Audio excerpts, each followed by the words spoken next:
Hi, everybody. Welcome to Variety Talk Live in Las Vegas. I am your host, Linda Leak, and guess what? We're not in Las Vegas today. We're in lovely downtown Studio City, and we are where? At the premiere of A House Divided. I tell you, this is a wonderful and exciting night. We have many characters who are here. Everybody's kind of mingling and just getting ready for the fun. So sit back, relax, and get ready. We're going to have interviews, and it's really exciting. This is an episode put together that has been a long time in waiting. So we're so happy to have you and to be here at this set. We'll be back in a moment.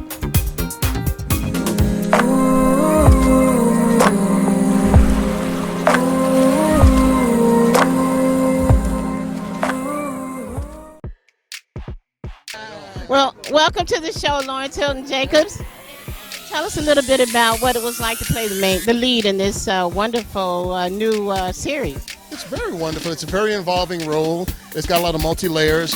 We get to interact where, you get a chance to really bring yourself up as an actor. David and I talked about it a lot. Peter, who I've known for a long time, both these guys forever.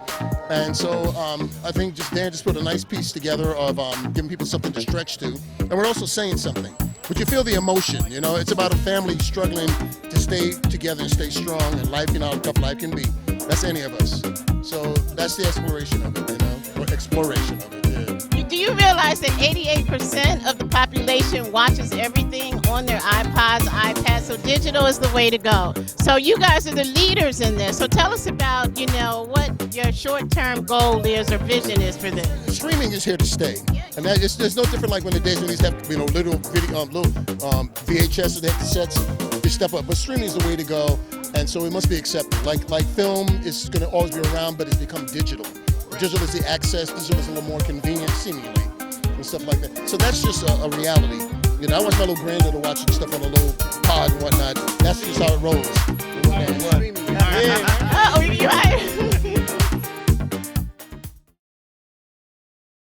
Hi, everybody. Welcome to Variety Talk Live from Las Vegas. I'm your host, Linda Leak, and welcome to the show. We're very happy and proud today to have a legendary actor, producer, and overall good guy join us on the show today. And I cannot wait to share with you the longevity of this career, even though he's still a young man. And that's because he started out somewhere around the age of 16 years old, 19, probably 73 to be exact, or maybe even 68. He did a little bit in 68, and then really his career just soared beginning in 1973. This gentleman has played a very key role in Welcome Back, Kotter, The Jacksons, Cooley High, Claudine Roots, Annihilator, Youngblood, A Chance in the World, Alienation, and the list just goes on and on. So as you can tell, we definitely have carved out time to honor you with the presence of someone who we can all learn from. So without further ado, I'd like to introduce to you Mr. Lawrence Hilton Jacobs. Welcome to the show, Lawrence. Right on. Thank you very much. Larry or Lawrence? Well, Lawrence is the name I was born with. Lawrence Hilton Jacobs is my real name. My middle name is my father's first name. And but everybody's been calling me Larry all my life. So I guess it's the short nickname for Lawrence. Yeah. But what do you prefer? Paycheck. No, not that. A regular paycheck. I'd rather, when people call me Larry, then I know they know me. When somebody usually calls me Lawrence, it just seems a little foreign to me. Okay. Well, I'll say Larry just to, I know a lot of Larrys, and some of them don't like Larry. They like Lawrence. I'm going to tell you one who doesn't, Fishburne doesn't like you or call him Larry anymore. You have to call him Lawrence. Mm-hmm. But I know him from since he was 10, so I call him Fish, as we all, but sometimes just to piss him off, I call him Larry, And looking behind you, what a picture. Yeah, well, this is my office I'm in, and since we've been doing these Zoom things, it's become a part of life. I always seem to sit here. This is where my computer's, and I write scripts because I direct and all that sometimes. And this is just, I haven't seen the whole room, but it's Larry Jacobs crazy in this place. As it should be. I put it all in one room, so I don't have to see it anywhere else. Well, first of all, how are you making out with the pandemic? I'm fine, and as I talk to my brothers and sisters and the kids and all that about it, I just said, let's keep following the rules. Let's understand that this is a transitional change that will come to itself, but we must allow that to happen.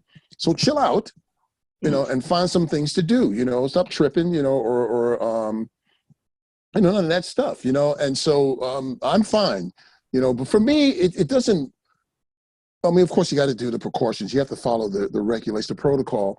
But I write a lot, and I also draw. So I'm at home. If I'm not doing a film, I'm home doing that kind of work. So it's not a hard transition for me at all. And when I go out when I need to, like if I need to eat or like today I had to go see, get a physical from a doctor. So you have to do what you have to do. So you make it work. Yes, yes, and that's the right attitude, and particularly if you're sharing that with your kids, because we've never done this before, and we've never certainly Well, a been. lot of them are very young, when I even watch things, like I see the Black Lives Matter marches and it's, and the multi-ethnicity of it and all that, which is fantastic and all that. And when I look at it, I trip because I said, I used to be in the peace marches in the 60s and I was a kid.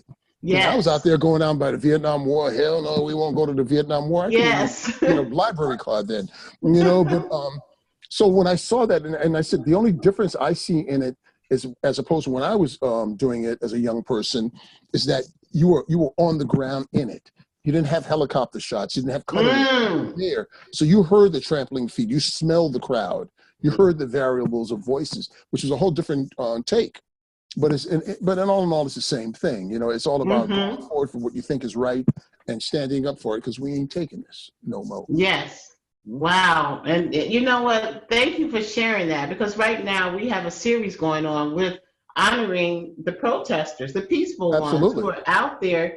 It's past day 105 and they're still marching, and many people have no idea about that. So thank you, first of all, for Yeah. sharing the fact that you've been out there and you know No, what no, it's God, like. very much so. Yeah, from times a kid. Yeah, yeah, and frankly, I respect and appreciate all of the frontliners as far as the doctors and the nurses who are handling COVID. But someone needs to recognize the frontliners who are out there making a change for all of us as far as justice is concerned. Because evidently, The people are feeling it. You just can't avoid getting involved or getting intoxicated by the actions of what people are doing.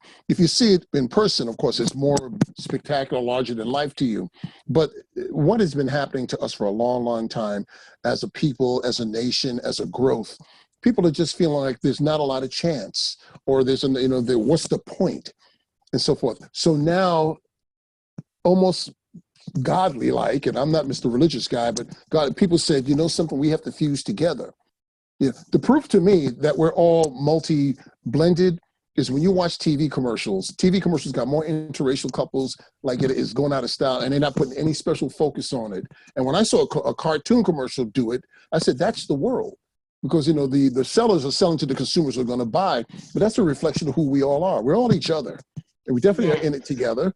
And people are showing it with, they're not looking for a glory other than to hear my voice and let's make that change. But we're not going to leave until we get the change. And it's a tough stance. You can't stop them, And what's the point? Who wants to stop them? No, I think there's a message that the whole world needs to know. So let's hope it gets out there. But let's get back to Mr. Lawrence Hilton Jacobs, born in New York City, one of 9 kids. All right, here's a lot of us. And born to Hilton and Clolitha Jacobs. Clothilda. It's pronounced Clothilda. Clothilda. My mother is originally from Santo Domingo, but was raised in St. Thomas. My father's from St. Croix, the Virgin Islands. So they have like Clothilda. All my aunts had a odd name. It was it was Ayanta and Ilva and Lucia, and Clothilda. That was the family. That is too cute. And what a wonderful thing. Who would have known the guy from Welcome Back, Carter, and all the other beautiful things that you played in was actually have dad from the islands and something, I mean, that's okay to know it. But anytime anybody plays any role or whatever we're trying to convey to somebody, that's what we should believe and buy. You know, I mean, Humphrey Bogart was very famous for playing some of the most hardest, cold, callous killers ever. But he was born rich, a blue blood, you know, and his father was a big doctor and his mother was a big advertising artist. And he grew up in a brownstone, right, 3 blocks from where I grew up in the same neighborhood and so forth. But what he played was the opposite of that and believable. So that's the wonderful illusion of it. And that does come from somewhere. Yeah, and clearly you have it. And we mentioned everything. We, Welcome Back, Kotter, Cooley High, the Jacksons, Claudine, all of which were just blockbusters. And so what I'd like to do with this conversation is to hit on a few of those, and then take us up to where you and Peter Wise met in The House Divided, because that's where we want to land. Let me tell you, me and Peter Wise and I didn't meet in The House Divided. Peter Wise and I met in about 1970. I've known Peter my entire life. He says you were his mentor. Yeah, and I met him when he was 16 years old, and he was a male model and my sister Karen model, and back then they did catalogs. So they were fashion modeling together. So that's how I got to meet Peter and visited his house, with his family out there in Staten Island. And we became friends all these years. Until this day, we're family, till this very day. That's so beautiful. Yeah. So how'd you two come together for A House Divided? Somebody thought of me. My name came up, and Peter, was the casting director, so he really jumped at it. Oh, you want Larry? Oh, I know Larry. There we go. So he made a call, and I read the script, and I liked what it had to say or what it was trying to achieve to, and I said this would be fun to do, and why not? Why not? Well, I'll tell you, just from Welcome Back, Kotter, which was the takeoff probably of your career, Cooley High, which everybody loved, out of all of the films that you've been in, because we can go on and on, we honestly don't have enough time, but tell us what stands out the most to you. What do you feel that that you got the most out of within your career in terms of all of those sitcoms, films? So for me, I don't do it as an adding book of how many films you've done and which one was the bigger hit and the greatest. And obviously those things matter. I think about what came out of it. If I think of Welcome Back, Kotter, I met 6 people who became a second family. And right now there's only 3 of us here: myself, John Travolta, and Gabe Kaplan. Wow. When I think of Cooley High, which was a wonderful experience and a wonderful script that Eric Monti put together, which is based on his life. But I got lifelong friends out of it with Glenn Turman, Stephen Williams, and Garrett Morris, and Michael Schultz, and so those are the zeniths of what it's about in terms of the extra you can get. It's the family that will never quit. And we all have a quiet respect for each other. And I mean, we just got a call the other day where on the 24th, the Black Film Festival here is going to do a tribute to Michael Schultz on Cooley High. And they got on the phone with myself, Glenn, and all of us. They said, would you like it? We said, yes. Before they even got it out their mouth, we said, of course. We're all brothers and we're all friends. So the experiences are all individual. They're miraculous. When I did the Jacksons movie, it was a pretty amazing thing because it was a real varied role with a lot of layers. And I knew the family 15 years, 20 years before that and stuff like that. And so to play the father and know them, it was an interesting balance, so all I could, to my mind, was to go to the honesty of who he was. He was a committed man who had to win, and he dealt with what was available to him. Extra tough love, what he was deferred in his life he couldn't get, he saw in his kids, to the point where it got in the way because they had to grow up, and they had to become responsible adults and business people. And so that's any family, families get a little bit sometimes clingy, a little extra holding on to you, thinking that's how you're there to make them make it. If they're not doing well, you're supposed to fix it. We're all individuals and we're all on our own. So the projects that I've worked on, and I take it as a lucky, wonderful blessing that I've had nice things to play over the years, and people remember a lot of them. And it's just the experience is just great. And it's still growing. And it's still going on, and so that's it's just fantastic to me all the time. Very humble, and that's what an example you are to other people, because That's a very humble attitude, and a lot of people don't carry that, particularly Not, within not to the cut you, but it's not so much humble. It's just being honest. yeah. I mean, I guess we want to sit around all day and go, yeah, I did Cooley High. Yeah, man, I was in Welcome Back. I mean, come on. Yeah, yeah. I mean, that's just nonsense. I mean, I did do them and I'm proud of that stuff, Mhm. and I'm saying, but life is important Mhm. too. Well, You know, that's my point. You came Mhm. back and you spoke about the experiences Yeah, with the people. there you go. That's my point. That's what I mean about Okay. being humble. It's not about, you didn't speak about the money, you didn't speak about the No, no, no. fame, The you didn't money's speak always about going to the be fun. fortune. What you found, the nucleus of what was important to you were the relationships that you got Well, out of it. it built into a lifetime, and to this day, that still lasts, and I said, wow. And when I can tell you how we're still kids with it about, I think it was like maybe 25 years ago. And there was a film festival thing up in Oakland, California, and they were doing Cooley High. So they flew myself and Glenn up there. And Glenn and I had not seen Cooley High on the big screen in maybe 10 years or 15 years then. And we're sitting next to each other. These are two grown men. And we're like this. Yeah, man. Yeah, man. Like we give each other five and all that. We were having a ball. So there's the real of it. Well, and you keep it real. So I Yeah. appreciate that. That it's to your right. Wait, it's to my right and to your left. A Chance World. Oh, A I Chance in the like. World. Where is it? Oh, that's over here. Yeah, yeah. There we Yeah, go. that's a film that I did about a year and a half ago, and I think it's playing on Bounce TV right now. And it's a true story about a young man who grew up in the foster system and was insanely abused in the system, but he came out of it. Steve Pemberton, and it's his life story. And I played the mean daddy. You did an excellent job. But I mean, what a powerful story. Yeah. Do you have, when you play these characters, do you actually spend time with the actual characters during these real life A lot of stories? times you don't have an opportunity to do that. Um, I can give an example. I knew Joe Jackson for years before I played him, but sit down and talk with him, I couldn't get him to sit down with me. And I'll be honest, I didn't want that. I wanted to give my interpretation based on the material of who he is, which could be a little more honest and not machined. And that's my approach. My approach is that as any actors, you have to let the material affect you.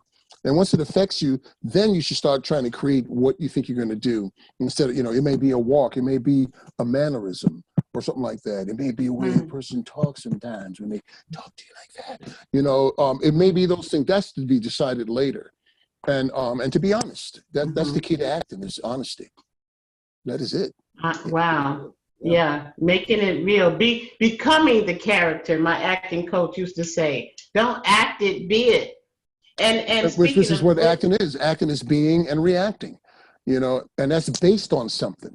So it's based on, it doesn't have to be a real reality in real life, but it has to be a realized reality in the context of the play, the movie, the TV show that you're doing. That's the reality that you create. And from that, we have to believe it. So this is where you springboard from. And this is how you play your moments. What do you get the most joy out of in terms of choosing your characters and the projects? I seem to always like dramatics, although I played a lot of comedies and I'm silly anyway. But most of the time, I like the intense dramas. I like where they can go. I like in the House Divided, especially this last season we just did. I had a big range of things to do, but a lot of it was very emotional. I was crying a lot, and I was sad, or I was, docile, as well as I would be fired up in a moment. And so it gave me a long, and they just let me do it.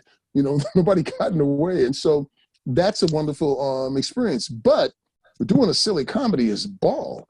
Just being a knucklehead all day, and getting a check for it. What's better than, And it's so great that you can do the range, because that is part of your character. When you were out on the red carpet in the Valley last year, you were just cracking jokes and having a good time. Because I'm not, the work speaks for itself, and that's fine, whatever that, you weight at it where you want. But for me, it's Larry, man. I mean, I don't need to talk about that all day. I just make jokes and I have fun, and I paddle around with people. I'm talking smack with them, or just trying to make them crack up instead of trying to get my perfect pose and tell you how it's so wonderful to play this role. And oh my God, yes, I went deep into my heart and my. I mean, get out of here. You're just real. Not tonight. Yeah. You are just real. And speaking of House Divided, now that we've gotten all the way back there, we spoke with Peter a little bit about it. And Peter, of course, as you mentioned, is the casting director. And there's a host of characters. Tell us a little bit about your character. My character it's got a far range. You know, he's a man who he was born into a family that was very powerful and very influential and rich. And his father helped to build that through a legacy of their aunt, who was a slave, and she built up all this legacy the family's carrying on. By the time it became my turn, that's not where I really wanted to be, but I had to be there. So I'm always on the borderline of, should I handle this? Do I have to live up to my father? How do I be the man that I am? Because I have my wife and kids, to deal with. So that's my teeter-totter all the time that makes it interesting. For me, what I did is in the first season of it, I played him a little more docile. I played him maybe a little more laid back, weak, which a lot of actors I don't might be nervous to do that. I don't want to be weak, but I said, but I ain't got no problem with my manhood as Larry, so I ain't got to trip that, And then the second season, I showed little spurts of anguish, or veracity. By the third season, which will come up, I'm punching the walls out, and so I'm building it, so it can have an arc and somewhere to go. Okay. And just not give it all away. So I'm having a good time with that. I'm having a lot of fun. Oh, a lot of good freedom. Good. The content is really pretty, very appropriate, especially for now. And so I think that's very powerful to be able to tell. That's a lot of credit to Dan Garcia. Dan Garcia writes the scripts, and he's the main director. And he's the he's the fuel and the springboard of where it comes from. I even told him before we started the third season, and I had gotten the scripts, and I called him up and I said, thank you, man. And he said, why? I said, you gave me a lot of meat to chew on. I said, I'm gonna get full. You gave me some, and he took it there, and even when he was halfway writing it, he was in Jamaica or something, and he called me and told me what he was writing and so forth. And I saw how he floated. He let it happen, and he's very honest with it. And he's very open to us making it balance out in the actuality of doing it. So it's a nice freedom. You don't get that on most projects you work on. Sounds exciting. It sounds exciting, and you're in your third season, so congratulations. That means things are going really well. Yeah. So everybody needs to make sure that they check out A House Divided. And it's playing on the American. No, it's on a network called UMC, which is Urban. The Urban Channel. If you have Amazon Prime, you can get it now, or you can subscribe to it for $4.95 a month. It's like a black Netflix, and it was created by Robert Johnson, who created BET. So he's the man behind it all. So very nice stuff. Nice. Well, Larry, where do you want to go after this? So you've done so much. I mean, God. I'm maybe Baskin Robbins. I don't know. Where could I go and get ice cream? Disneyland. We can't say Disneyland now with the pandemic. Disneyland. Can't even say that. I've been to Disneyland way too many times. The kids are more out. I just think you just keep growing and keep knowing. I tend to be drifting more into the directing side and the writer, producer side, as long as I've been an actor, which is 54 years now. It's a long time, and I'm 67. I never hide my age, which is why, and I'm never going to stop being an actor, but I see the arenas, or at least my endeavors, point to wanting to direct and write more. And I love being able to get people that I like and respect and get them to play roles and make it realize. It's exciting. I want to tell you what I'm writing now, but I can't yet. But I wrote a real deep piece, and I know who I want to play the lead in it. And it's about a very controversial person that we all know. So I'm gonna let you bite on that one for a while. You got me now. And it's very involving. And to make that into a film, which is the wish at this point, is going to be powerful, and it's going to make some eyebrows raised. But I'm going to go for it. And I'm going to direct it. Huh? We're going to take a quick station break with that cliffhanger, and maybe when we come back, some people would have figured it out already, including Got it. me. Okay. Everybody, we're sitting in with Mr. Lawrence Hilton Jacobs from Welcome Back, Cotter, to the Jacksons, Claudine, Roots, and everything else you could possibly think of. You're sitting in on Variety Talk Live from Las Vegas. We'll be right back.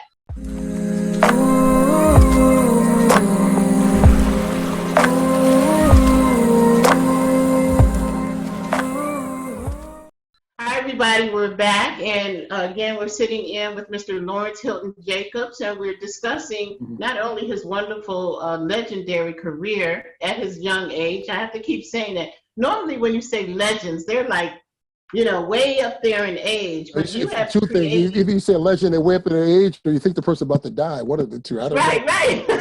A legend. Oh my goodness. You gotta watch But you out. know how great it is that we can celebrate your life at this time, I'm in the mood. and when everything is still in a perfect world, so to say, so to speak. Okay. So I'm really very, very happy and proud to say that. No, I And appreciate it. so when we left off, Larry was talking about your new project, that you're actually the director of it, and you've done some writing with that. Correct? No, I've done it. It's a completed script, and I don't like to play games, but because I would love to tell you, but I'm just a little early on it. Okay. But I'll say this much: it's about a very controversial Black person, and that we all know, and they're very much a fighter for people's awarenesses and rights, and I'll leave it at that. It's a very complex, multi-layered story. All right. So you're just putting that together and putting all your components in place, including all the actors that you're choosing. Well, I mean, here's how it works a lot of times when you're trying to make a movie happen. You have to write the script first and get that to work. And when you've done that, you have to show it to certain concerns that you think can help get it funded. And what helps it get funded sometimes is who you may have involved. You can't always get people to attach to a script because all you're offering them is a good script and no check. So most people, people say, well, how long can I hang in there? If you know somebody, then, they may hang with you. I'm going to take a little bit of a different approach right now because we're all quarantined in. So people are home. They can talk to you. They're not getting out there as fast. So they got time to read. They got time to not be full of, and so I'm going to take advantage of that and put a package together, then go to the sources that I believe could fund it and distribute this film on a big level, because it's not a low budget jive movie. It's involving. Nice. Well, I would say that you definitely have our light and prayers and all of that and support. You deserve it. I'm just looking at that wall behind you, and it's just amazing what you've done. There are probably a lot of people who not only did not know about your parents and where they were from, but may want to learn about your personal life. You have children. Have you been married? Are you married? What's your personal Not married. life? I have my lady. We live together. That was her calling a moment ago.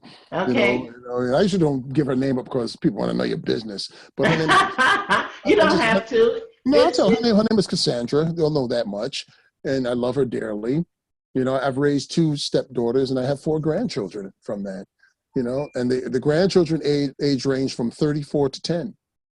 So, wow. So the 3 of them are adults or young people, Beautiful. And although you're from New York, you pretty much have spent your adult life on the West Coast. I spent most of my life here in Los Angeles, but the New York spirit never left me. It's still in me. I even still talk like that. I can't help myself. And also the West Indian Dominican comes out of me because I'm part of that as well. And that's my mainstay. That's where most of my family is. I have 1 sister living in Los Angeles here, Delois, and the rest of the family is mostly in New York. And a year ago, I went down to St. Thomas and I saw my oldest brother there, Raymond, and my niece Lanico lives down there. And her beautiful little children, who I love them little girls, and they love me back. And so, they was like, Uncle Larry! That's all the time. And so, nothing like that love. I'm a family person, and even my friends who I've had them almost my entire life, all my friends. I don't have a lot of brand new friends. It's friends I have are 25, 40 years old, friends. And to me, it's easy to keep them old, trifling people around and try to start with some new ones. So very true. That's keep them old. That's the real love. Yeah.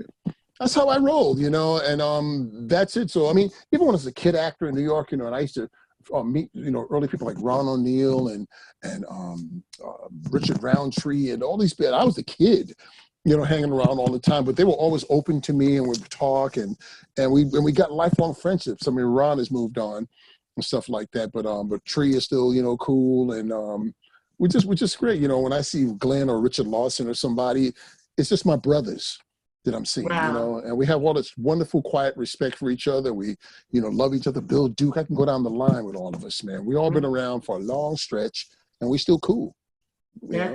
What a beautiful story. Yeah, That's a beautiful story. yeah, And which will segue me into I'm sorry, you were going to no, say no, no, something? no, that's fine. I'm just talking away. Don't mind me. Which segues me into my last question, because this might sound a little cliche, but I'm passionate about the fact that there's so many young people out there who are still kind of searching around, who may feel a little hopeless, particularly during these times. What kind of message do you have for them? How can we help them realize that what you've done can be done the same way that they've done? It doesn't mean that you didn't do hard work, but they too There is can do no it. hopeless. Hopeless is something that we decide and is bestowed on us to keep us dwelled into fear. The only thing, and I hope I can say this without sounding crass, but anybody can be full of shit, and we can do it to ourselves. But why would we want to do that to ourselves? We know our limitations. We know when we're not being honest. We know what we're capable of doing. So that means that there's an arc that can be drawn to, or something to crescendo to. So that's anybody. But if you believe in what you want to do or you want something to do, you just got to commit somewhere in your mind that it's like the water out of a faucet. It's that necessary. It's a gospel. And you go forward because you're gonna get doubts and people are gonna tell you you're wasting your time or not. Who are you? I was told that all the time as a young actor. Are you kidding me? You out the projects, man. You ain't going nowhere but jail. Heard that a million times. And some of those same people came back. Man, that's my boy Lance. Man. So, and I don't condemn them for that. I said that was not of their ilk or understanding, and it had nothing to do with them.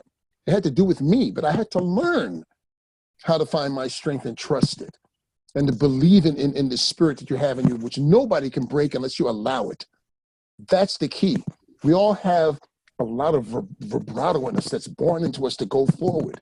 And people not people, but the world will shift us because we get confused or we're not mature enough or experienced enough to know something. So we get intimidated, we get scared. Later for that. You have to pay attention to it, but go back to yourself. You can cry in privacy. You can be surviving on oatmeal for 5 days. Nobody got to know, and stuff like that, which I certainly have done, and so that is it. Now, and so it's no easy road, but it's a comfortable road in a sense of that you have a lay of the land. When we get anguished and we get disarrayed, then we're like a live wire. It's just all over the place. That can't be directed. Grab the wire, which is yourself, calm it down, and give it a chance to at least do this much. You can at least see what's going on. Great. We are as people. Wow. Good advice. Good advice. Black Hollywood. You know what? I hate using that term. African American men in Hollywood. What's going on? Are the chances the same as in the 80s and 90s, or is it different? Is there more work? Is there less work? Here's what you see more of.